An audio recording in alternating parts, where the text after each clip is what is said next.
আসসালামু আলাইকুম সুপ্রিয় দর্শক, আমি ক্যাপ্টেন হাসিব হাসান খান সংলাপ প্রতিদিন অনুষ্ঠানে আপনাদেরকে স্বাগত জানাচ্ছি। আজ জাতীয় সংসদে 2026-27 অর্থবছরের বাজেট পেশ করা হয়েছে। বাজেট এমন সময় এসেছে যখন বাংলাদেশের মানুষ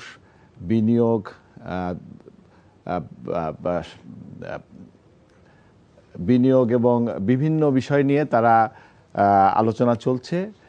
বাংলাদেশ সরকার চাচ্ছে তাদের রুগ্ন শিল্পগুলিকে আবার নতুন করে পুনর্জীবিত করার জন্য। এই লক্ষ্যে তারা একটি তহবিলও গঠন করেছেন। কিন্তু যারা শিল্পপতি তারা বলছেন যে শুধু অর্থায়ন দিয়ে এই সমস্যার সমাধান হবে না, সেই সাথে আমাদের নিরবিচ্ছিন্ন জ্বালানি সরবরাহ দরকার এবং স্থিতিশীল নীতি দরকার, এবং সর্বোপরি আমাদের একটি বিনিয়োগ বান্ধব পরিবেশ দরকার। এই বিষয় নিয়ে আলোচনা করবার জন্য আমরা স্টুডিওতে দুইজন তারকা ব্যবসায়ী এবং শিল্পপতিকে আমন্ত্রণ জানিয়েছি। আমাদের সাথে আছেন বাংলাদেশ চেম্বার ইন্ডাস্ট্রির সভাপতি এবং সাবেক বিজিএমইএর সভাপতি, ইভেন্টস গ্রুপ অফ ইন্ডাস্ট্রির প্রতিষ্ঠাতা এবং ম্যানেজিং ডিরেক্টর জনাব আনোয়ারুল আলম চৌধুরী, এবং আমার সাথে আরও রয়েছেন ইয়ত গ্রুপের প্রতিষ্ঠাতা এবং সাবেক এফবিসিসিআর সহসভাপতি জনাব আবুল কাশেম হায়দার। আপনাদের দুজনকেই এনটিভিতে স্বাগত জানাচ্ছি। আমি প্রথমে আসতে চাই জনাব পারভেজ, আপনার কাছে আজকের বাজেটের সবথেকে ইতিবাচক দিকগুলো কি কি আপনি দেখছেন? ধন্যবাদ।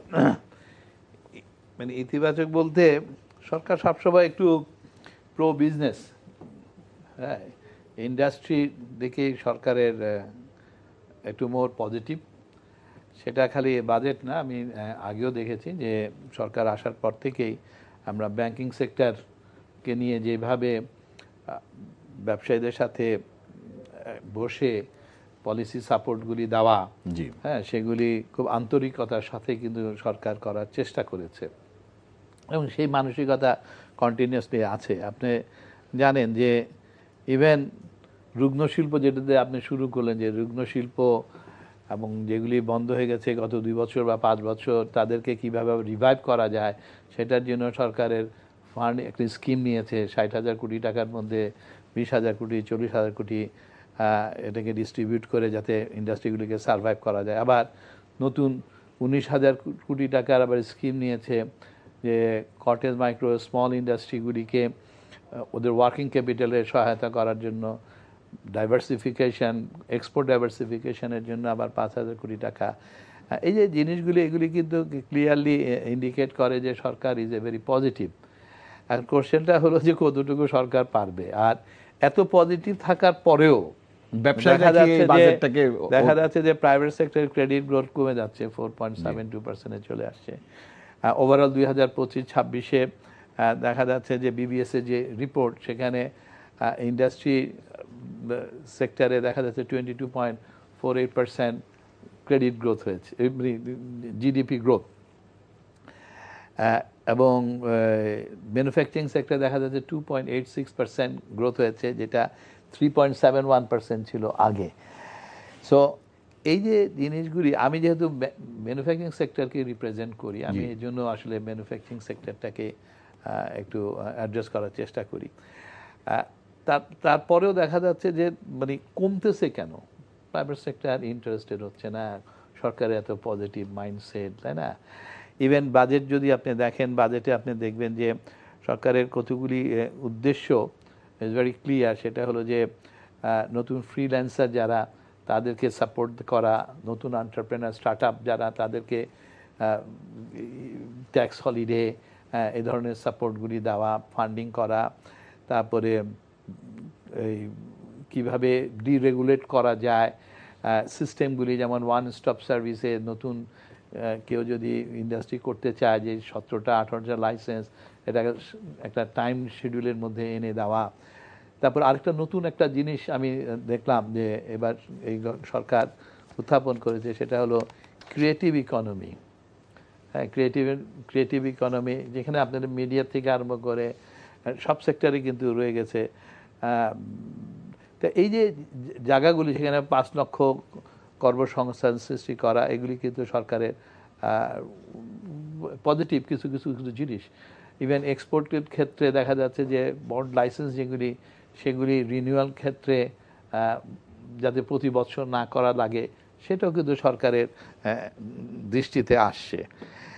বাট যে জিনিসগুলা কারণে আসলে ইনভেস্টমেন্টগুলি হচ্ছে না, সেগুলো আসলে কি, স্পেশালি ম্যানুফ্যাকচারিং সেক্টর কথা যদি আমি আনতে চাই, সেটা হলো এনার্জি নাম্বার 1।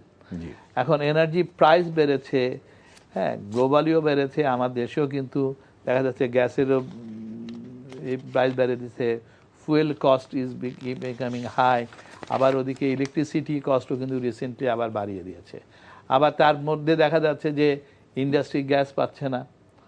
আপনি যদি আজকেও যদি খবর নেন, আপনি দেখবেন আশুলিয়া বলেন, সাভার বলেন, গাজীপুর বলেন, নারায়ণগঞ্জ, গ্যাস নাই, ইন্ডাস্ট্রিগুলি কিন্তু সাফার করতেছে।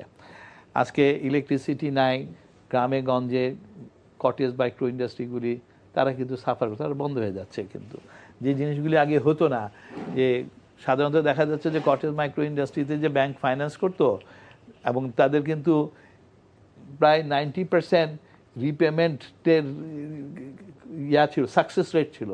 এখন সেখানে দেখা যায় 31% পেমেন্ট করতে পারতেছে না গত 1 বছরে। তার মানে কি, এই যে ইলেকট্রিসিটির কিন্তু একটা বিরাট প্রবলেম কিন্তু মানুষ দেখতে পাচ্ছে। আর এটা কি দেখতে পাচ্ছে, ইনফ্লেশন হাই হওয়ার কারণে ডিমান্ড কমে গেছে। এখন ডিমান্ড কমে যাওয়ার পরে তারপরে যখন ইলেকট্রিক থাকে না, ব্যাংক ইন্টারেস্ট রেট যখন 14 থেকে 16% হয়ে যায়, তখন it will be cost effective. এটা কস্ট এফেক্টিভ আর হচ্ছে না কিন্তু। এবং এডিপি বাস্তবায়ন হচ্ছে না, এডিপি বাস্তবায়ন মাত্র 41% হয়েছে, এবং সেটার কারণে ডোমেস্টিক ইন্ডাস্ট্রিগুলি কিন্তু সাফার করতেছে। ডোমেস্টিক ইন্ডাস্ট্রিগুলি তার ক্যাপাসিটির 40-45%-এর বেশি প্রোডাকশন করতে পারছে না। এখন এই যে জায়গাগুলা, এগুলি কি, এগুলির বাস্তবায়ন কতটুকু সম্ভব হবে? একটা হলো ফিসকাল, একটা হলো বাজেটারি। ধরেন ব্যাংকিং সেক্টর যদি বলেন, ব্যাংকিং সেক্টরে আমি যখন দেখি যে এখন অলরেডি এটা যদিও ওই সরকারের ঘাড়ে এসে পড়ছে, এটা আগে সরকারও অ্যাড করছে, মানে একটা হলো আওয়ামী লীগ সরকার, এরপর ইন্টারিম গভর্নমেন্ট, যেটা আবার এদের ঘাড়ে আসছে, সেটা হলো ব্যাংকের যে এনপিএল ক্লাসিফাইড অ্যামাউন্ট। এখন সেটা এরা যখন নিয়েছে তখন 5,31,000 কোটি, এখন 5,88,000 হয়ে গেছে, উইচ ইজ অ্যাবাউট 30%। এবং এতদিন শোনা গেছে 5টা bank is a very big crisis, ওদেরকে একত্রে কিভাবে মার্জ করে করা যায়, সেটা এখন পর্যন্ত সাকসেসফুল হয় নাই। ইন্টারিম গভর্নমেন্ট হাত দিয়েছিল। এবং আজকে এখন রিসেন্টলি দেখা যাচ্ছে যে আবার ইসলামিক ব্যাংক। তাহলে এগুলি যখন দেখে, তখন ব্যবসায়ীরা কিন্তু আর উদ্বিগ্ন হয়, ভাই আমার তো ইন্টারেস্ট রেট কমার কোনো স্কোপ নাই। হ্যাঁ, সরকার কিন্তু আবার চেষ্টা করছে, যে আমি আপনাকে বললাম যে ডিরেগুলেট করতে, যে গভর্নমেন্টের যেসব এজেন্সিগুলি আমরা রিলেটেড, ওটাকে কিভাবে প্রাইভেট সেক্টরের কাছে ইজিতে দেওয়া যায়।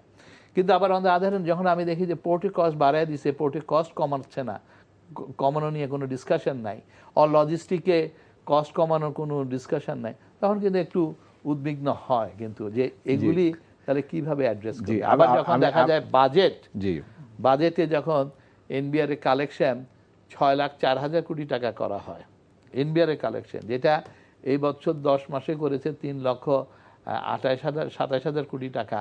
তার মানে আমি ধরে নিই যদি আরো 1 লক্ষ যদি করে, মানে 4 লক্ষ কোটি টাকা হবে, 4,25,000 কোটি টাকা।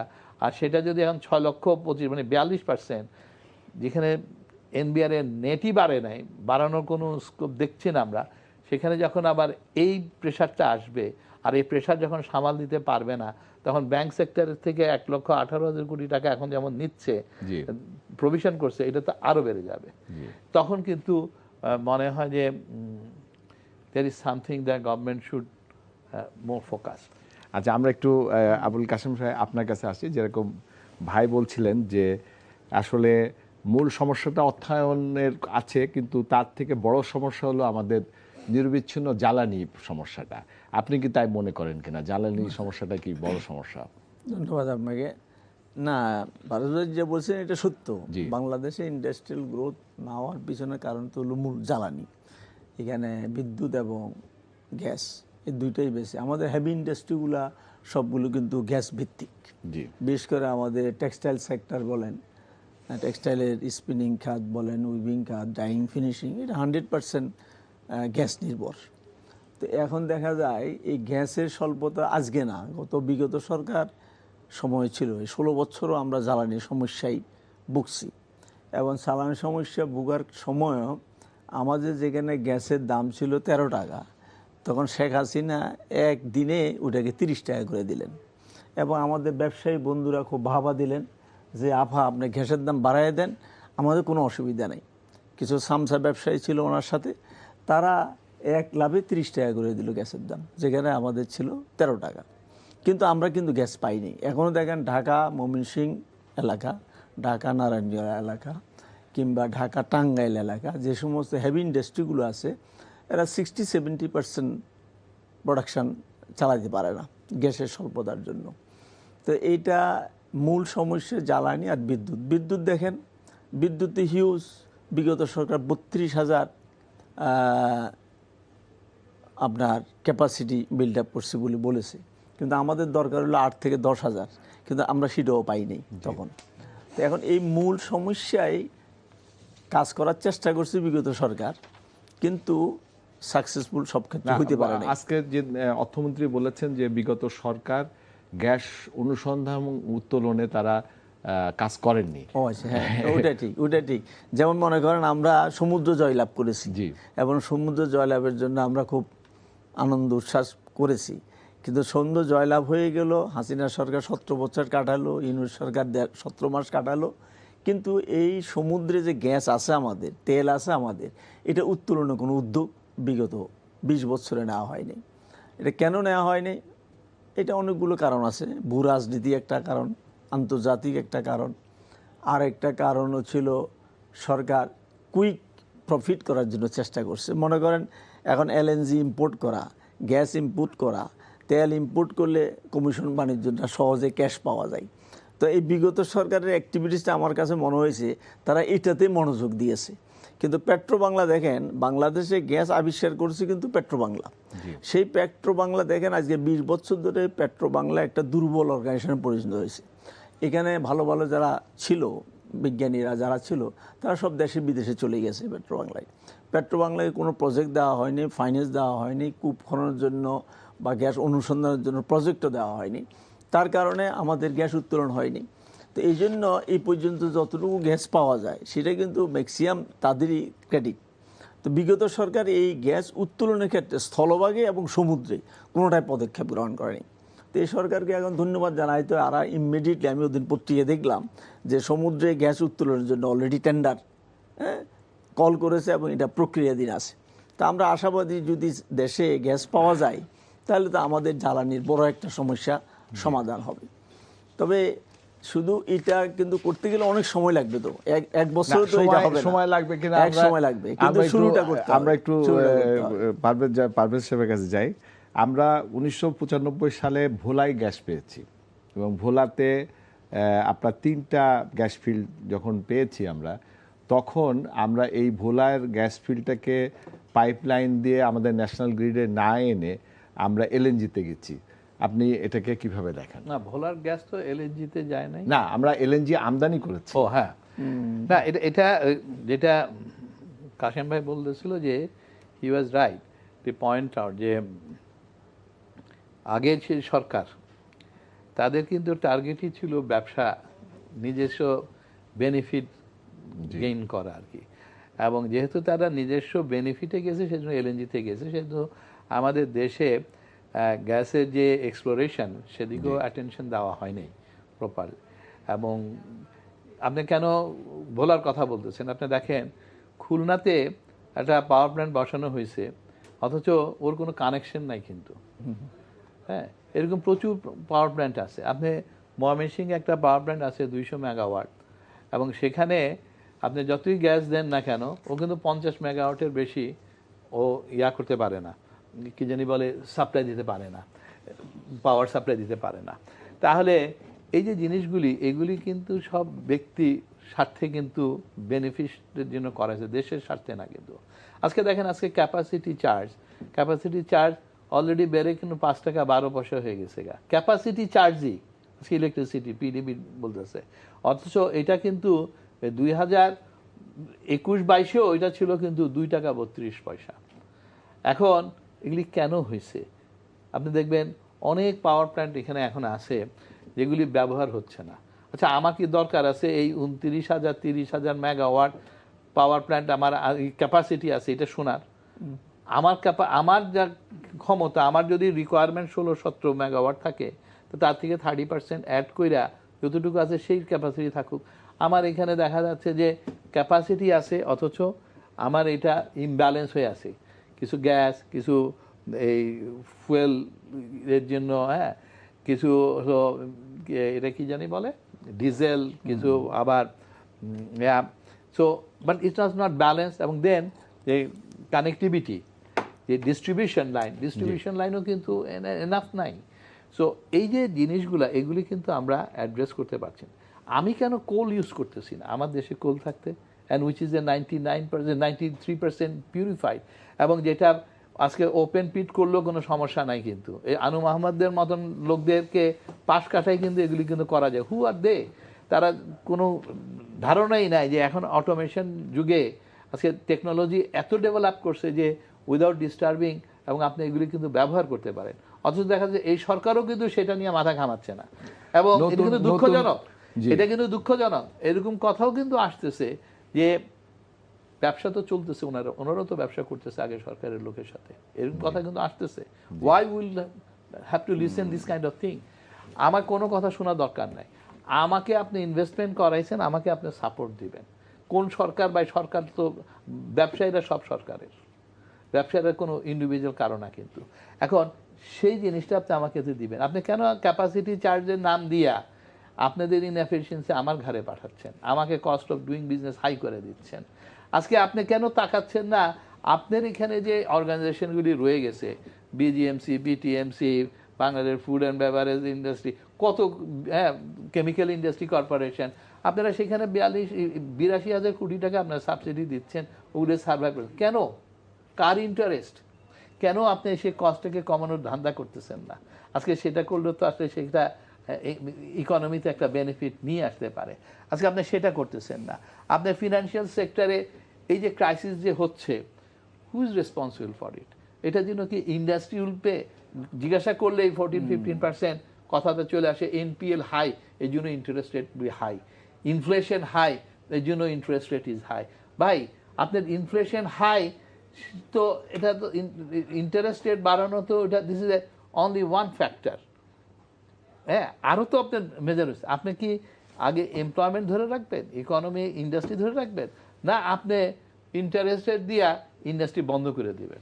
আপনি তো এমপ্লয়মেন্টও তো ইম্পর্টেন্ট, তাহলে আপনি এমপ্লয়মেন্টটা আপনাকে ধরে রাখেন। আপনি তো এইসব টাইমে যখন inflation high, very important is job যাতে সিকিউর থাকে, আনএমপ্লয়মেন্ট যাতে না বাড়ে, এটা কিন্তু যে কোনো সরকারের জন্য সবচেয়ে ফার্স্ট প্রায়োরিটি। কিন্তু আপনি সেটার জন্য কি করছেন? আপনাকে যখন বলা হচ্ছে যে ভাই, এই যে টাকাটা আপনি বন্ধ কারখানায় না দিয়া যদি মরে যাচ্ছে, এখন রানিং বা ক্রাইসিস যাচ্ছে, সেগুলিকে কিভাবে আপনি সালভেজ করবেন সেদিকে তাকান। আজকে আপনার এই টাকাটা 40,000-50,000 কোটি টাকা, আপনি ওটা দিয়ে আপনি এনার্জি আনেন, আপনি এনার্জি সিকিউর করেন, আমাকে আমার এই ইন্ডাস্ট্রিগুলিকে সার্ভাইভ করান, একে কস্ট এফেক্টিভ করান। আপনি সেটা যে আপনি পারভেজ ভাই যেটা বললেন যে এই রুগ্ন শিল্প যেটাকে আমরা আবার পুনর্জীবিত করার জন্য যে তহবিল করছি, সেই তহবিলটা কি আপনি সঠিক মনে করেন কিনা?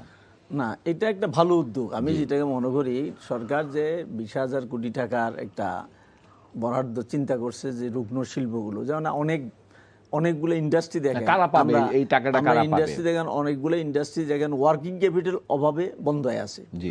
যেমন বিশেষ করে আমি স্পেসিফিক উল্লেখ করতে পারি, কিন্তু যেমন- জ্বালানি না থাকলে কি সে খুলতে চালু না, করতে যেখানে পারবে? জ্বালানি আছে কিন্তু ওয়ার্কিং ক্যাপিটাল নাই, সেখানে ওয়ার্কিং ক্যাপিটাল নাই, সেই ওয়ার্কিং সাপোর্ট ব্যাংক দিতে পারছে না। জি। যেমন আমি অ্যাজ ফর এক্সাম্পল বলি, যেমন এক্সিম ব্যাংক, ইসলামী ব্যাংক, ইসলামী ট্রাস্ট ব্যাংক, এই যে 5টা ব্যাংক আর ইসলামী ব্যাংক, এদের যে সমস্ত প্রজেক্টগুলো, এদের ম্যাক্সিমাম প্রজেক্টগুলো এখন সিক। কেন? ব্যাংক সিক যেহেতু এরাও সিক।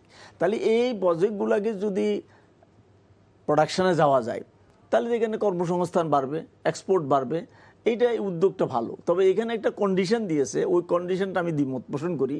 সেখানে বলছে যে না, যার বিএল আছে, হ্যাঁ, ব্যাড ইনভেস্টমেন্ট আছে, সেই সুযোগ পাবে না। আরে বিএল বলেই তো সে রুগ্ন, বিএল বলেই রুগ্ন। আমি বিএল বলেই রুগ্ন, যেহেতু আমি ওয়ার্কিং ক্যাপিটাল পাই নাই, ব্যাংকের সাপোর্ট পাই নাই, আমি রুগ্ন, তো সে পাবে না। তাহলে রেগুলার তো এই প্রকল্প রেগুলারের জন্য, রেগুলার তো নর্মাল ব্যাংক তার ব্যাংকিং করার সুযোগ দিচ্ছে। এই জন্য এটার এই অ্যামেন্ডমেন্টটা লাগবে। বিএল হোক আর তার ক্লাসিফাইড হোক, তাকে এই সুযোগটা দিতে হবে। এই সুযোগটা দিলে অনেক ইন্ডাস্ট্রি সার্ভাইভ করবে। এখন আজকে দেখেন, জ্বালানির সাথে সাথে বাংলাদেশে ইনভেস্টমেন্ট ব্যবসা আরেকটা বড় সমস্যা হলো আর্থিক এবং ব্যাংকিং খাত। আপনি লক্ষ্য করেন, শেখ হাসিনার 17 বছরে অত্যন্ত পরিকল্পিতভাবে ব্যাংকগুলোকে লুট করা হয়েছে। আপনি লক্ষ্য করছেন, যেমন ইসলামী ব্যাংক, আলারা ব্যাংক, এক্সিম ব্যাংক, তা এইরকম 4-5টা ব্যাংক, এগুলাকে নির্দিষ্ট কতগুলা গোষ্ঠীকে দিয়া এগুলো অর্থ নেওয়া হয়েছে, নামে বেনামে লোন স্যাংশন করা হয়েছে, টাকা নেওয়া হয়েছে, এটাগুলো বিদেশে পাচার করা হয়েছে। এই কারণে এই ব্যাংকগুলো সিক হয়ে গেছে। এবং ওই শুধু যে এই ব্যাংকগুলো সিক, তার সাথে সাথে ওখানে যারা ব্যবসা করেছে তারাও সিক হয়ে গেছে। আমার জানা মতো ইসলামী ব্যাংকে অন্তত কয়েক ডজন ফ্যাক্টরি আছে, যেন তারকে প্রিন্সিপাল অ্যামাউন্ট দেওয়া হয়েছে, অর্থাৎ মেশিনারি ফাইন্যান্স করছে, মেশিন এসে গেছে, এখন ইনস্টলেশনের জন্য যে সাপোর্ট দরকার ব্যাংক এটা দিতে পারছে না, মেশিন এসে পড়ে আছে। আচ্ছা, মেশিন পড়ছে, আবার ওয়ার্কিং ক্যাপিটাল তার দরকার 100 কোটি, 200 কোটি, 300 কোটি, এটা দিতে পারছে না, সে প্রোডাকশানে যেতে পারছে না। তার কাজেই এই ইন্ডাস্ট্রিয়াল গ্রোথ না হওয়ার পিছনে ব্যাংকিং সেক্টরে এটা সবচেয়ে বড় দুর্বলতা। এটা কেন ঘটলো? এটা অনেকগুলো কারণ। নাম্বার 1 কারণ হলো সরকার এটাকে রাজনীতিকভাবে ব্যাংকগুলোকে ডিল করতে গিয়েছে।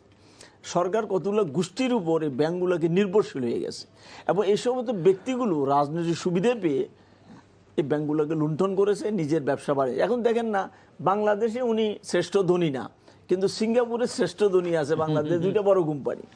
হ্যাঁ, এস আলম সিঙ্গাপুরের শ্রেষ্ঠ ধনী, সামিট পাওয়ার সিঙ্গাপুরের শ্রেষ্ঠ ধনী। সিঙ্গাপুরে তারা কি ব্যবসা করছে আপনি খোঁজ নেন, কোনো ব্যবসা পাবেন? আমার দেশের টাকাটা লুট করে ডলার পাচার করে ওখানে হিউজ অ্যামাউন্ট দেখাইয়া তিনি শ্রেষ্ঠ ধনী খাতায় ফেলেছেন। তাহলে দেখেন, এই ব্যাংকিং খাতটার জন্যই আমাদের ইন্ডাস্ট্রিয়াল গ্রোথটা হচ্ছে না। আজকে দেখেন যে বিদেশি ইনভেস্টমেন্ট আসে না। আরে ভাই, বাংলাদেশে ইনভেস্টমেন্টটা তো আগে করতে হবে। আমি যদি বাংলাদেশি ইনভেস্টার ইনভেস্টমেন্ট না করে, তাহলে বিদেশি ইনভেস্টমেন্ট কোত্থেকে আসবে?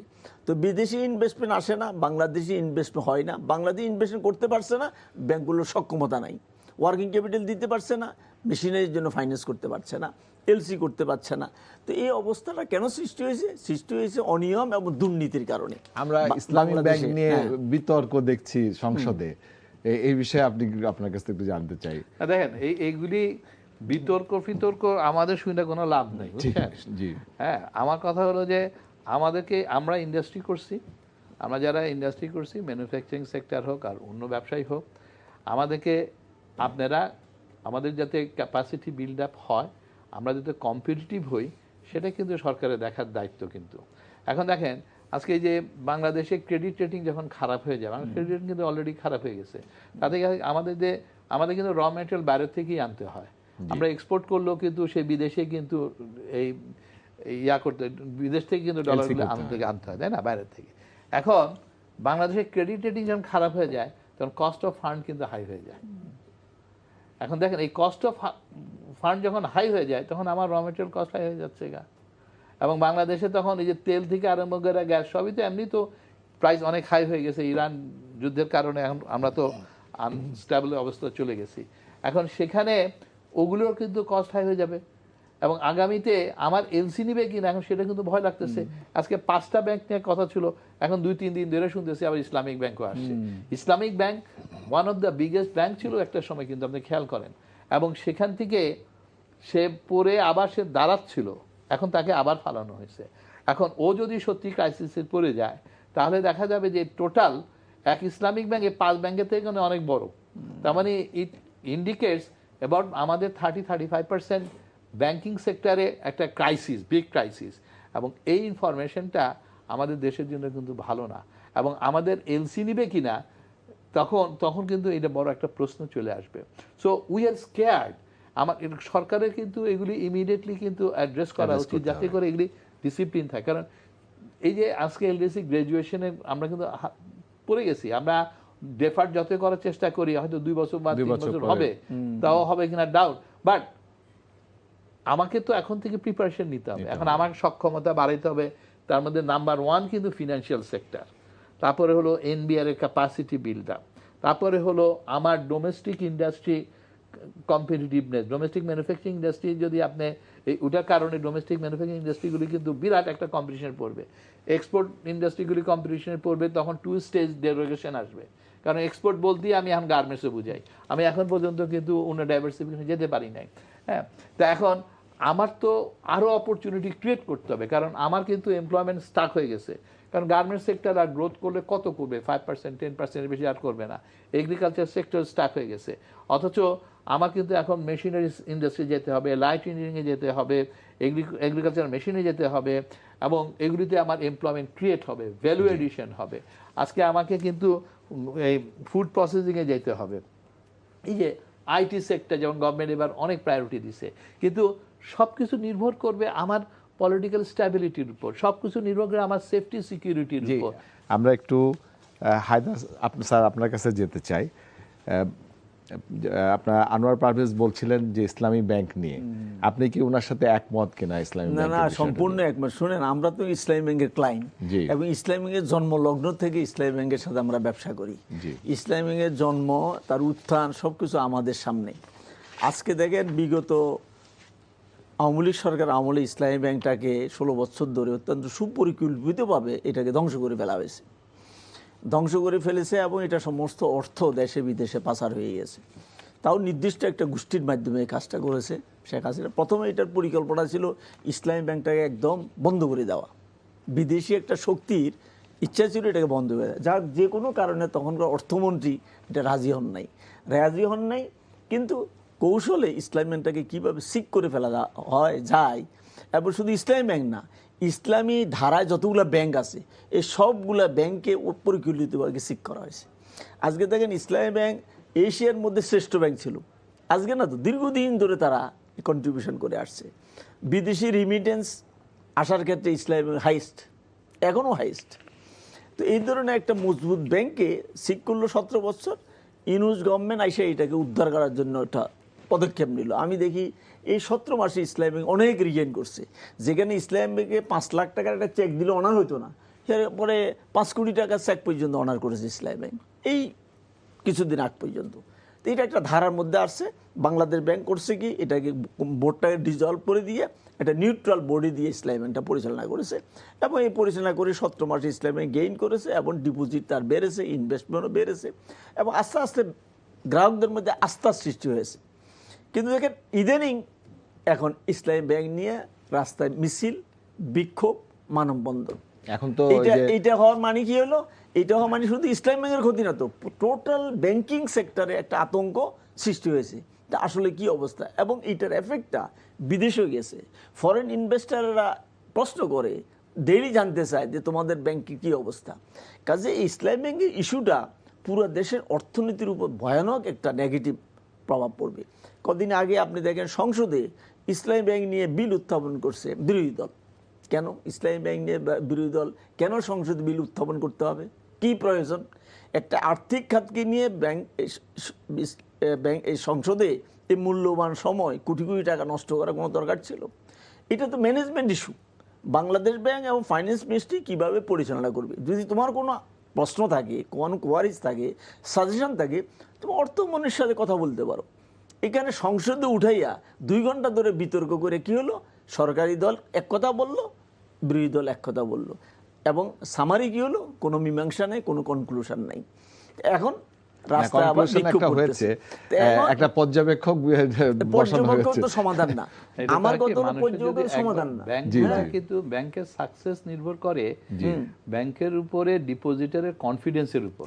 জি, কনফিডেন্স যদি একবার লস করে, সে কনফিডেন্স গেইন করা কিন্তু সোজা কথা না। ইসলামিক ব্যাংক একবার কনফিডেন্স লস করছিল Gain এবং করছিল সেটা এটা, কিন্তু gain আবার করছিল। গ্রাজুয়ালি গেইন করছে। বাংলাদেশ ব্যাংক তো বলতেছে সেদিন যে বাংলাদেশ ব্যাংক থেকে যে ইসলামিক ব্যাংকে ফান্ড দেওয়া হয়েছিল 10,000 কোটি টাকা, 26,000 কোটি টাকা বোধ হয় পর্যায়ক্রমে, এবং সব টাকা কিন্তু ইসলামিক ব্যাংক ফেরত দিছে এবং এই 18 মাসে কিন্তু আবার সেগুলি ফেরত দিছে। এখন কিন্তু আবার আইসা এখন 10,000 এখন কোটি 10,000 টাকা কোটি আবার চাচ্ছে, উল্টা চেয়েছে। চাচ্ছে। তার মানেটা কি, এখন যদি কনফিডেন্স আবার লস করে, এটা কিন্তু সহজে গেইন করার খুবই এত কঠিন ইজি হয়ে না যাবে। কিন্তু। গত এক হ্যাঁ। সপ্তাহ 4,000 এবং কোটি টাকা এটা withdraw হয়ে গেছে এটা এর আসলে মধ্যে। দেশের জন্য খুব ক্ষতিকর করে এবং ইকোনমির জন্য এটা ভীষণ ক্ষতি এবং রং মেসেজ কিন্তু ছড়ায়। আমি যেটা মনে করি, ইসলামী ব্যাংক এবং আমি পরিচালনার মনে জন্য করি যে একটা ব্যাংক- নিউট্রাল বডি থাকা দরকার। এখানে জামাতও রাজনীতি করা দরকার নেই, এখানে সরকারও রাজনীতি করবে না। ব্যাংক তার ব্যাংকিং নিয়মে চলবে, এবার নিউট্রাল বডি দিয়ে এটা পরিচালিত হবে, বিতর্কিত লোক ছাড়া। দেখবেন এই 17 মাসে ইসলামী ব্যাংক রিগেইন হয়েছে, আগামী 15 দিনের মধ্যে আবার ইসলামী ব্যাংকের রিগেইন হবে। আর যদি এটা সমাধান নিউট্রাল বডি দিয়ে না চালানো হয়, তাহলে আস্থা আরও নষ্ট হয়ে যাবে। 4,000 কোটি টাকার মতো এই এক সপ্তাহ উইথড্র হয়েছে, সামনে আরও উইথড্র হবে। এখন দেখেন, আমরা যারা ব্যবসা করার দরকার, এখন আমরা ব্যাংকের হেড অফিসে ঢুকতে পারি না কতদিন ধরে, কি বিক্ষোভ এবং মানববন্ধন ওখানে ঘেরাও করে রাখছি। তো এইভাবে তো চলে না। আমি এলসি করতে পারছি না, আমি ইম্পোর্ট করতে পারছি না, এক্সপোর্ট ডকুমেন্ট দিতে পারতেছি না। তো এইভাবে তো একটা দেশ চলতে পারে না। এই জন্য আমি মনে করি সরকার এবং বিরোধী দল উপরে সংযত হওয়া উচিত এবং এই রাজনীতি দলগুলো এই ব্যাংকিং সেক্টরতে চলে আসা দরকার। অর্থাৎ ব্যাংকিং সেক্টরটা ব্যাংকিং নিয়মে দরকার, রাজনীতি এখানে দরকার নেই, রাজনীতি পৃষ্ঠপোষকতাও দরকার নেই এবং রাজনীতি দলের হস্তক্ষেপও এখানে দরকার নেই। ব্যাংকিং নিয়মে যদি ব্যাংকটা চালানোর সুযোগ দেওয়া হয়, সবগুলা ব্যাংক ভালো করবে আমি মনে করি। এই জন্য ইসলামী ব্যাংক ইস্যুটা অত্যন্ত গুরুতর এবং অত্যন্ত গুরুত্বপূর্ণ। আমি মনে করি মাননীয় প্রধানমন্ত্রী এই বিষয়টা দৃষ্টি দেবেন, দৃষ্টি দিয়ে নিউট্রাল বডি দিয়ে এই ব্যাংকগুলো পরিচালনার জন্য ব্যবস্থা করেন। যেমন আরেকটা ভালো পদক্ষেপ সরকার বলতে হয় যে 5টা ব্যাংকে একাত্র করার জন্য ওটা কন্টিনিউশন রেখেছেন, চেয়ারম্যান এমডি অ্যাপয়েন্টমেন্ট দিয়েছেন। এটা দ্রুত করা দরকার, এটা বাস্তবায়নটা দ্রুত হলে এই 5টা ব্যাংকে হাজার হাজার ব্যবসায়ী কিন্তু আটকা আছে তার ব্যবসা। তো এই জন্য ওটাই যে পদক্ষেপটা কন্টিনিউ করছে, এটা আমি প্রশংসা করি এই গভর্নমেন্টকে। এই ধারাবাহিকতা বজায় রাখলে এবং ইসলামী ব্যাংকের ক্ষেত্রে যদি নিউট্রাল বডি দিয়ে পরিচালনা করা হয়, ব্যাংকিং খাতে সহজে আস্থা ফিরিয়ে আসবে। আমাদের যে বিনিয়োগ এবং কর্মসংস্থান, এটা ধারটা খুলবে। এইটা এই সরকারের দরকার। যেমন আজকে বাজেট বক্তৃতায় আমি কিছু কিছু অংশ শুনতেছিলাম যে বেশ ভালো ভালো কতগুলো পদক্ষেপ বাজেট বক্তৃতা মানে অর্থমন্ত্রী বলতেছিলেন। যেমন আমি শুনতেছিলাম একটা করছেন যে প্রবাসী যারা, তাদের জন্য প্রবাসী কার্ড দেবে। এটা আগে শুনিনি, আজকে ওনার বক্তৃতা শুনলাম। এটা একটা ভালো দিক, এটা ভালো দিক। যেমন 2.5% ইনসেন্টিভ দেওয়া হয়, এটা কন্টিনিউ করবে বলছে 2.5%, এবং প্রবাসীতে কার্ড দেওয়া হবে এবং প্রবাসীর জন্য আলাদা ব্যবস্থা করা হবে। এই যে রেমিটেন্সটা এখন আমাদেরকে বাঁচায় রাখছে, আর গার্মেন্টস শিল্প আমাদেরকে বাঁচায় রাখছে। তো এই ক্ষেত্রে গভর্নমেন্টের পজিটিভ স্টেপ আছে। যেমন আরেকটা বাজেট বক্তৃতা ওনার শুনলাম, এআই আর্টিফিশিয়াল ইন্টেলিজেন্সের উপর গভর্নমেন্ট ওয়ার্ক করতেছে। অর্থাৎ আমাদের স্কুল থেকে, কলেজ থেকে, ইউনিভার্সিটি পর্যন্ত এআইয়ের প্রয়োগটা কীভাবে হবে, আর্টিফিশিয়াল ইন্টেলিজেন্সটা কীভাবে প্রয়োগ হবে এবং আমাদের পাঠ্যপুস্তকে কীভাবে আনবে, প্র্যাকটিক্যাল কীভাবে আনবে, ব্যবসা ক্ষেত্রে কীভাবে আনবে, এইটার জন্য গভর্নমেন্ট পদক্ষেপ নিয়েছে এবং কারিকুলামে একটা চেঞ্জ আনতেছে। তো এগুলো পজিটিভ। এবং এআইয়ের মাধ্যমে যে এন্টারপ্রিনার তৈরি হবে, ওটার জন্য ট্রেনিং প্রোগ্রামের জন্য গভর্নমেন্ট শুধু 500 কোটি টাকা বরাদ্দ রাখছে বলে বাজেটে আমি শুনতে পেয়েছি। তো এগুলো পজিটিভ দিক। এগুলো নির্ভর করবে সব কিছু সুশাসন এবং দুর্নীতিমুক্ত পরিবেশ। এখন দেখেন এই ঘুষের বাণিজ্য এমনভাবে ছেয়ে গেছে একদম নিচ থেকে উপরে লেভেল পর্যন্ত। একসময় যখন আমরা ব্যবসা করি 1983-84 সালে, হ্যাঁ, তখন তো কাস্টমকে এক টেবিলতে আর এক টেবিলে যাওয়ার জন্য 10 টাকা দিলে হতো। এখন তো 10 টাকা দিলে আর হয় না। এখন ঘুষ বাণিজ্য এমনভাবে বেড়েছে যে আমাদের প্রোডাক্ট কস্টে একটা বড় অংশ এই মিসেলিনিয়াস নামে খরচ হয়। কাজেই বর্তমান গভর্নমেন্টে বাজেটে যা উল্লেখ করেছেন তার মধ্যে সবচেয়ে প্রথম প্রয়োজন সেটা হলো দুর্নীতিমুক্ত, ঘুষমুক্ত, সাদাবাজ মুক্ত পরিবেশ সৃষ্টি করতে হবে। এটা যদি করা যায় বিনিয়োগ বান্ধব। তাহলে প্রোডাক্ট কস্ট আমার অনেক কিন্তু কমে যাবে। এটা বাজেট বক্তৃতা করেছেন, কিন্তু আমরা অত্যন্ত মর্মাহত। এখন দেখেন দুর্নীতি কমিশন চেয়ারম্যান পদত্যাগ করেছে, সদস্যরা পদত্যাগ করেছে, দুর্নীতি দমন কমিশনের চেয়ারম্যান এবং কমিটি দেওয়া হয়নি। আপনি দুর্নীতি বন্ধ করবেন কিভাবে, ঘুষ বাণিজ্য বন্ধ করবেন কিভাবে? এই কমিশনকে সক্রিয় করতে হবে, স্বাধীন করতে হবে, এবং যারা অন্যায় অবিচার করে এদের বিরুদ্ধে অ্যাকশনে যেতে হবে। যে অ্যাকশনে যাবে, গত 4 মাস ধরে এই কমিশনের কোনো অস্তিত্ব এখন নাই। কাজে বাজেট বক্তৃতায় এই দিকটা আসা উচিত ছিল। অর্থমন্ত্রী এই দিকটা বলেন না, এবং পরবর্তী বলছেন কিনা জানি না, আমি যতটুকু শুনেছি এখানে এই বিষয়টা অ্যাড্রেস করেননি। আনোয়ার পারভেজ, আমি অর্থমন্ত্রীর জোর দিয়ে বলেছেন যে এবার তারা গ্যাস উত্তোলনে মনোযোগ দিয়েছেন এবং সমুদ্র তারা গ্যাস তুলবেন, এবং আমাদের যদি জ্বালানি নিরবিচ্ছিন্নভাবে তারা জ্বালানি দিতে পারে, তাহলে আপনি আমাদের শিল্পায়নের কতটা ভবিষ্যৎ দেখেন? দেখেন, যে কোনো ইন্ডাস্ট্রির জন্য সবচেয়ে ইম্পর্টেন্ট হলো energy. G, it's a heart বলা হয়। সো এনার্জি আছে তো ইন্ডাস্ট্রি হবে, যেটা বাস্তবতা। হয়তো এই ইন্ডাস্ট্রি হবে না তো আরেক ইন্ডাস্ট্রি আসবে, ইন্ডাস্ট্রি কিন্তু করাটা তখন ইজি হবে। বাট এটার সাথে সাথে যে জিনিসগুলি সবচেয়ে ইম্পর্টেন্ট, আজকে যখন আপনি বিদেশিদের সাথে কথা বলবেন যে তোমাদের দেশে এফডিআই দিচ্ছ না কেন, তখন তাদের কিন্তু প্রথম প্রশ্ন, আজকে সে যেমন আমেরিকান অ্যাম্বাসাডার বলতেছে যে দেখো তোমার এখানে সবচেয়ে বড় হেডেক কিন্তু তোমার এনবিআর। হ্যাঁ, তোমার এনবিআর এর রিফর্ম কিন্তু দরকার, কারণ এনবিআর যে ট্যাক্স ধার্য করে, সে ট্যাক্সটাও দেখা যাচ্ছে যে বলে 27%, বাট সাপ্লিমেন্টারি ট্যাক্স অমুক ট্যাক্স নিয়ে এটা বিকামিং দেখা যাচ্ছে এটা 42-45%, which is very very high. তারপরে তোমার ইম্পোর্ট স্টেজে দেখা যাচ্ছে যে এসএস কোডের নানান রকম সমস্যা, এবং ওইখানে গিয়ে আবার পেনাল্টি শুরু করে দেয়, শুধু শুধু জিনিস হোল্ড করে রাখে ইন্সপেকশনের নামে অমুক নামে। তো তোমাদের এই জিনিসগুলি ইমপ্রুভ যদি না করো, কেউ কিন্তু ইন্টারেস্টেড না। আমাদের তো আর ফাইন্যান্সিংয়ের সমস্যা নাই, কারণ তোমার দেশের ইনভেস্টারের জন্য হয়তো ইন্টারেস্ট রেট অনেক হাই, বাট যারা বাইরের ইনভেস্টার তারা তো বাইরের থেকে ফান্ড আনছে, ওর উঠানো। ওর জন্য হলো এটা ইম্পর্টেন্ট, ওর জন্য ইম্পর্টেন্ট হলো তার সেফটি সিকিউরিটিটা কি, সেটা ইম্পর্টেন্ট। তার জন্য এনার্জিটা ইম্পর্টেন্ট। তুমি এনার্জি আমাকে রিজনেবল প্রাইসে দিচ্ছ কিনা এবং এনশিওর করতেছো কিনা আনইন্টারাপ্টেড এনার্জি। সো একই জিনিস কিন্তু আমাদের ক্ষেত্রেও কিন্তু যে ইনভেস্টমেন্ট এই দেশে যে করবে, এবং এই জন্য আমি আপনাকে বললাম যে আমাদের এই জায়গাগুলো কিন্তু তাকানো দরকার। এখন সরকার তো অনেক কিছু নিজেরা ইনহেরিট করছে আগের সরকারগুলির থেকে, আমরা এগুলি নিয়ে অনেক রকম কথা বলতে পারি, বাট এগুলি আসলে কোনো সলিউশনে কিন্তু সরকারে যেতে হবে। Sarkar is now having in a crisis. তার মধ্যে এলএসি গ্র্যাজুয়েশন, আমেরিকার ট্যারিফ, আমাকে কিন্তু এখন অন্যান্য দেশের সাথে কিভাবে নেগোসিয়েট করব সেদিকেও যে তাকাতে হবে। কিন্তু আমার দেশের ডোমেস্টিক ইন্ডাস্ট্রিগুলি যাতে কম্পিটিটিভ হবে সেদিকে আমাকে কিন্তু এখন অ্যাড্রেস করতে হবে। আমার রেভিনিউ কালেকশন রেভিনিউর জন্য কালেকশনের জন্য আমাকে নেট বাড়াইতে হবে।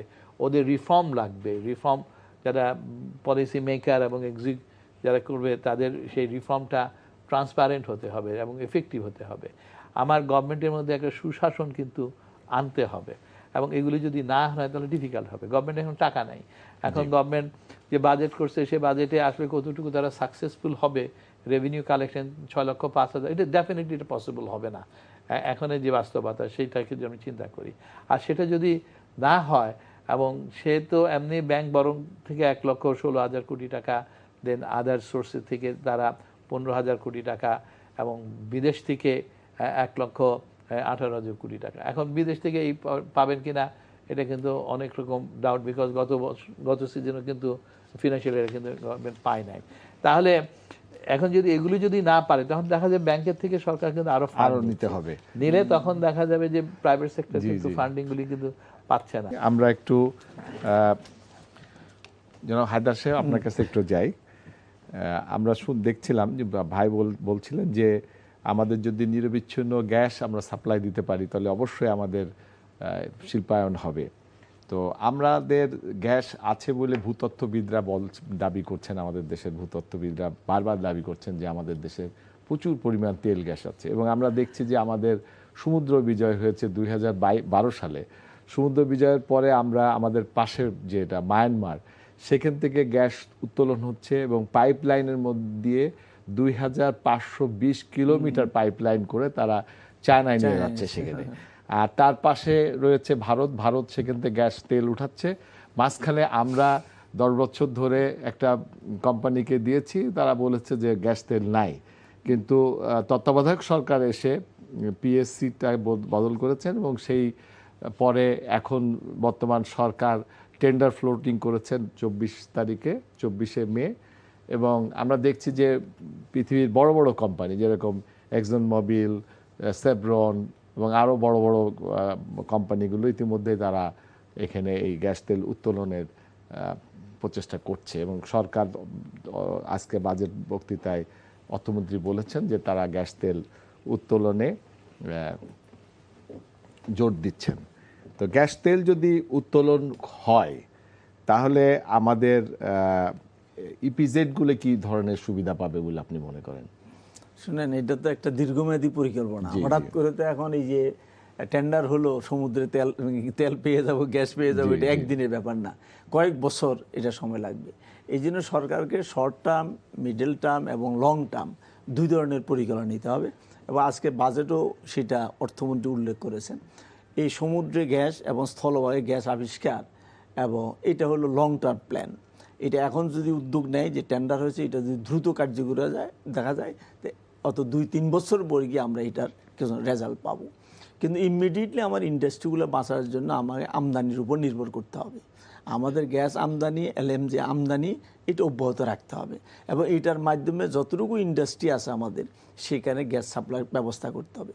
দ্বিতীয় যেটা বিদ্যুৎ আমাদের ক্যাপাসিটি দরকার 12,000 মেগাওয়াট। আমার 35,000 মেগাওয়াট কিন্তু উৎপাদন ক্ষমতা আছে। এখন যেটা প্রয়োজন এই 12,000 মেগাওয়াট, এটাই যদি বিদ্যুৎ আমার ঠিকমতো নিরবিচ্ছিন্নভাবে দেয়, তাহলে আমাদের ক্ষুদ্র ইন্ডাস্ট্রিগুলো, এসএমই ইন্ডাস্ট্রিগুলো ইজিলি চলতে পারবে। তো এই জন্য সরকারকে ইমিডিয়েটলি এই বিদ্যুতের সমাধানটা করতে হবে অন্তত। আর ইম্পোর্টের মাধ্যমে গ্যাস সাপ্লাই, যেটা কন্টিনিউশন গত গভর্নমেন্ট লাস্ট মুহূর্তে দিয়ে একটা সৃষ্টি করেছিল, কিন্তু ডলারের প্রবলেমের জন্য এখন আবার এটা ব্রেক হয়েছে। তাই মনে করি ইমিডিয়েটলি এই মেজারটা দেওয়া দরকার। আর দ্বিতীয় লং টার্মে যে পরিকল্পনা নেওয়া হয়েছে, স্থলভাগে এবং সমুদ্রে দুইটাই টেন্ডার করতে হবে। স্থলভাগেও গ্যাস আছে। আমি ওদিন শিল্পমন্ত্রীর সাথে আলাপ করতেছিলাম এবং জ্বালানি খনিজ মন্ত্রীর সাথে।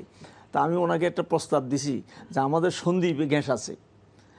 আমাকে ভোলা যেহেতু গ্যাস আছে, সন্দ্বীপও গ্যাস আছে, আপনি সন্দ্বীপে গ্যাস উত্তোলন করেন, এর জন্য পরিকল্পনা নেন, পেট্রোবাংকে দায়িত্ব দেন, দেখবেন সন্দ্বীপও গ্যাস পাওয়া যাবে।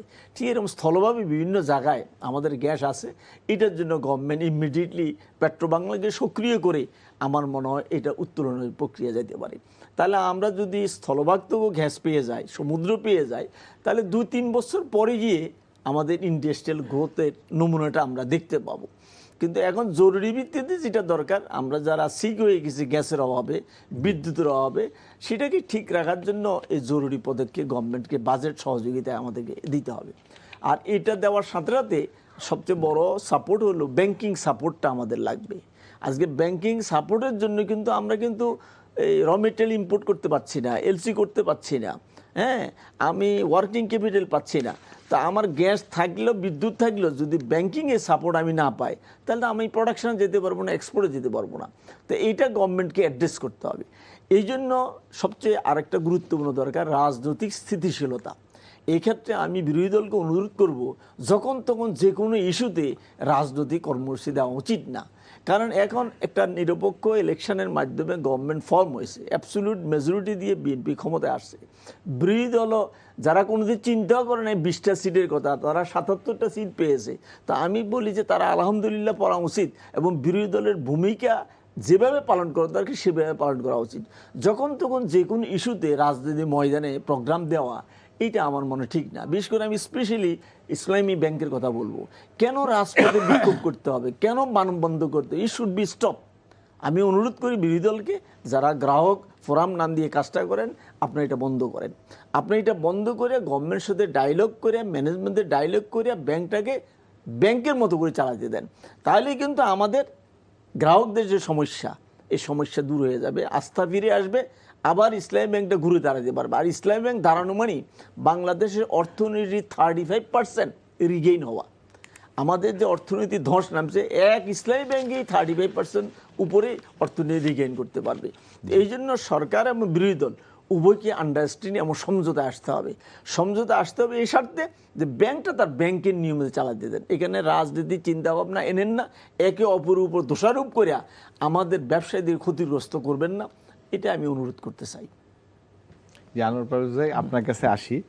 আপনি যদি এই সরকারকে, যেরকম উনি বললেন যে আমাদের এই বিরোধটা থেকে দূরে থাকতে হবে, আপনি কি উপদেশ দিবেন সরকারকে? না দেখেন, আমি উপদেশ দেওয়ার মতন স্পর্ধা আমার নাই। জি। হ্যাঁ, মানুষ কি চায় আসলে। আর আমি আজ ব্যবসায়ী, ম্যানুফ্যাকচার হিসাবে আমরা কি চাই? আমরা একটা স্থিতিশীল গভর্নমেন্ট চাই। আমরা চাই যে এই দেশে আমাদের সবার জানমাল নিরাপত্তা আছে, যেটা কিন্তু আমরা এখন পর্যন্ত এই সরকার দিতে পারে নাই। আমরা যে এখানে আমরা দেখতে পাচ্ছি যে এই এখনো সেই মব কালচারটা রয়ে গেছে। আমরা মব কালচারের সমাপ্তি চাই। আমরা দেখতে চাই আমাদের ছেলেমেয়েরা ঢাকা ইউনিভার্সিটি বলেন, কলেজ বলেন বা ইউনিভার্সিটিগুলি বলেন, এবং এগুলিতে স্বাধীনভাবে পড়াশোনা করতে পারছে এবং শিক্ষকেরা সে দায়িত্ব নিতে পারছে, কারণ শিক্ষকেরা সেই সাহস এখন পাচ্ছে না। ইন্টারিম গভর্নমেন্ট যে কাজটা করে দিয়ে গেছে, হ্যাঁ, সেখানে গিয়ে শিক্ষকদের এখন সেই যে কনফিডেন্স লেভেলটা কিন্তু হারিয়ে ফেলেছে, এবং এটা বাংলাদেশের জন্য খুব দুর্ভাগ্য। এবং এখানে অন্তত এডুকেশন সিস্টেমে কোনো পলিটিক্যাল এজেন্ডা হওয়া উচিত না। এটা একটা স্বাধীন শিক্ষা ব্যবস্থা থাকা উচিত। আমি মনে করি যে সরকারের অনেক পজিটিভ সাইড আছে ব্যবসায়ীদেরকে ব্যবসা করার জন্য, এবং সেগুলি তারা রিলিজিয়াসলি যাতে করে। যেমন আজকে পলিসিগুলি যেমন সুন্দর করার চেষ্টা করছে, এবং এটা যাতে প্র্যাকটিক্যাল হয়, এটা যদি রিয়েলিস্টিক হয়। রিয়েলিস্টিক না হলে তখন এগুলি আবার ক্ষতিগ্রস্ত হয়ে যায়। এবং এটাকে রিয়েলিস্টিক করতে গেলে কিন্তু রাইট লোক should be in a right position. আমি কিন্তু শুনতে চাই না যে 12 বছর 13 বছর পুরানো রিটায়ার্ড লোক ব্যুরোক্রেসে আবার সে সিনিয়র সেক্রেটারি বিষয়ে আসে, কারণ এগুলিতে হবে কি, whole bureaucracy will be shattered, এবং ওখানে কিন্তু সেই চাঞ্চল্য আর থাকবে না। আমি পুলিশ প্রশাসনেও কিন্তু দেখতে চাই যে ওদের মধ্যে সে কনফিডেন্স লেভেলগুলি আছে, সেই কনফিডেন্সটা কিন্তু এনে দিতে হবে। আমি জুডিশিয়ারি রিফর্ম যেটা আছে, আমি জুডিশিয়ারি রিফর্ম যেটা ওই সরকার সময় এই উত্থাপন হয়েছিল, একটা সাবমিশন করা হয়েছিল, সে রিফর্মটা যাতে হয়। কারণ মানুষ কিন্তু চায় তার বিচারটা যাতে সে স্বাধীনভাবে নিতে পারে। সেই স্বাধীন বিচার পরিবেশ সৃষ্টি করার জন্য সেই রিফর্মটা কিন্তু এই সরকারের অ্যাপ্রুভ করা উচিত ছিল। এবং এগুলি কিন্তু অত্যন্ত বেসিক জিনিস। মানুষ যখন এগুলি পায়, এগুলি যখন দেখে, তখন কিন্তু মানুষের মধ্যে তারপরে আসে আমি আমার ইনভেস্টমেন্টটা করব। এখন তখন এই ইনভেস্টমেন্টের মধ্যে গিয়ে আসে কস্ট অফ ডুইং বিজনেস কি কম্পিটিটিভ কিনা। হ্যাঁ, কারণ আজকে এনার্জি ছিল বলেই বাংলাদেশে ইন্ডাস্ট্রি হয়েছে, মনে রাখবেন। আমার এমপ্লয়মেন্ট কিন্তু আমরা কিন্তু বলি cheap worker, no, it's totally wrong. আমার প্রোডাক্টিভিটির দিকে যখন চিন্তা করি তখন দে আর নো মোর চিপ। হ্যাঁ, আমার গার্মেন্টস ইন্ডাস্ট্রিতে আমি 100 লাইনের এক লাইনের ফ্যাক্টরিতে যদি আমি একটা প্রোডাকশন ম্যানেজার নেই, আমার ওখানে 3টা লাইন চিফ নিতে হয়, 3টা সুপারভাইজার নিতে হয়। ওসব দেশে কিন্তু 100 মেশিনের ইন্ডাস্ট্রিতে একটাই প্রোডাকশন ম্যানেজার থাকে, একটাই কোয়ালিটি ম্যানেজার থাকে, কারণ ওয়ার্কাররা কিন্তু ওই ধরনের এফিশিয়েন্ট প্লাস ওই রেসপন্সিবিলিটি নেয়। আমার এখানে কিন্তু সেটা হয় না। সো এবং অন দ্য আদার হ্যান্ড আমার এখানে investment is 30% higher than any of the other country. কারণ আমার এখানে ল্যান্ডও আমার কিনতে হয়, ডিসপুটেড ল্যান্ড। আমাকে এখানে ইনফ্রাস্ট্রাকচার পুরোটা আমাকে যারা ইন্ডাস্ট্রি করে তাকেই কিন্তু করতে হয়। So investment is high. আমি একটু এই কথাটা শুনতে চাচ্ছি যে আনোয়ার পারভেজ বলেছেন যে আমাদের গ্যাস ছিল বলেই এই যে পোশাক শিল্পের যে কারখানাগুলো হয়েছে, আপনি কি এটার সাথে একমত কিনা? হ্যাঁ, গ্যাস এবং বিদ্যুৎ ছিল বলেই তো ইন্ডাস্ট্রিয়াল গ্রোথ হয়েছে। বিদ্যুৎ যেটা আমরা পেয়েছিলাম সেটা কিন্তু গ্যাস দিয়েই হয়েছে। হ্যাঁ, গ্যাস দিয়ে, শুরুতে গ্যাস দিয়েছে, এটা সঠিক এবং এটা সত্য কথা। এখন আরেকটা জিনিস এটা মনে রাখতে হবে যে দেখেন, আজকে ব্যবসা বাণিজ্য আমরা করার চেষ্টা করছি। ব্যবসা বাণিজ্যে আমাদের যে এফএক্স বডিগুলো আছে, আমাদের যে ট্রেড বডিগুলো আছে, আমাদের চেম্বার অ্যাসোসিয়েশনগুলো আছে, এগুলোকে স্বাধীনভাবে চলতে দিতে হবে। আজকে দেখেন অত্যন্ত দুঃখিত আমরা, এফবিসিসিআই আমাদের এফএক্স বডি প্রধান, এফবিসিআই 5 আগস্টের পরে ডিসলভ করা হয়েছে, আজকে প্রায় 2 বছর হয়ে যাচ্ছে এফবিসিআই নির্বাচন নাই। তাতে এই ব্যবসায়ীদের আমাদের সমস্যার কথা কে বলবে? এফবিসিসিআই বলবে গভর্নমেন্টের সাথে। তা আমি গভর্নমেন্টকে রিকোয়েস্ট করতে চাই, ইমিডিয়েটলি এফবিসিআই নির্বাচন দেন, আমাদের নেতৃত্ব ঠিক করে দেন, তাহলে আমাদের প্রবলেমগুলা নিয়ে নেগোসিয়েশন গভর্নমেন্টের সাথে করার জন্য একটা স্ট্রং বার্গেনিং। জি, আপনাদের দুজনকে অসংখ্য ধন্যবাদ আমাদেরকে সময় দেওয়ার জন্য। সুপ্রিয় দর্শক, আপনারা শুনছিলেন বাংলাদেশের দুইজন তারকা ব্যবসায়ী এবং শিল্পপতির কথা।